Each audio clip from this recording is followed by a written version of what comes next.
আসসালামু আলাইকুম, সবাই কেমন আছো? আজকে আলোচনা করব অর্থে অনর্থের মূল ভাব সম্প্রসারণ। অর্থেই অনর্থের মূল। মূল ভাব অর্থ প্রয়োজনীয় জিনিস, আবার এই অর্থে বহু সৃষ্টি জন্ম দেয়। পৃথিবীতে যত লোমহর্ষক ঘটনা ঘটেছে তার অধিকাংশের মূলে রয়েছে অর্থ। অর্থের জন্য ভাই ভাইকে, স্বামী স্ত্রীকে খুন করতে দ্বিধাবোধ করে না। সম্প্রসারিত ভাব মানব জীবনে অর্থের প্রয়োজনীয়তা অনস্বীকার্য, কারণ অর্থ ছাড়া সুষ্ঠু জীবনযাপনের কথা চিন্তাও করা যায় না। মৌলিক প্রয়োজন মেটানো ব্যতিরেকে মানুষের বেঁচে থাকা সম্ভব নয়, আর প্রতিটি মৌলিক প্রয়োজন মেটানোর জন্য দরকার অর্থের। আধুনিকতা বিশ্বের দিকে দৃষ্টিপাত করলে দেখা যায়, যেসব দেশে অর্থনীতিভাবে সচ্ছল সেসব দেশ বিশ্বের নেতৃত্ব দেয়। পক্ষান্তরে যেসব দেশে অর্থনৈতিকভাবে অসচ্ছল সেসব দেশকে সচ্ছল দেশের নির্দেশনার মতো চলতে হয়। শুধু রাষ্ট্রের ক্ষেত্রে নয়, সর্বত্র এর প্রতিফলন চোখে পড়ে।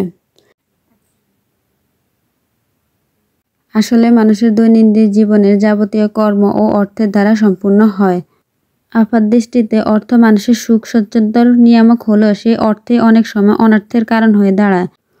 অর্থকে কেন্দ্র করে ভাইয়ে ভাইয়ে, পিতা পুত্রে ও স্বামী স্ত্রীর বিবাদ, বিসংবাদ, দ্বন্দ্ব, কলহ লেগেই আছে। প্রতিদিন পত্রিকার পাতা খুললে অনেক লোমহর্ষক ঘটনা চোখে পড়ে, যার অধিকাংশ অর্থের কারণে সংঘটিত হয়।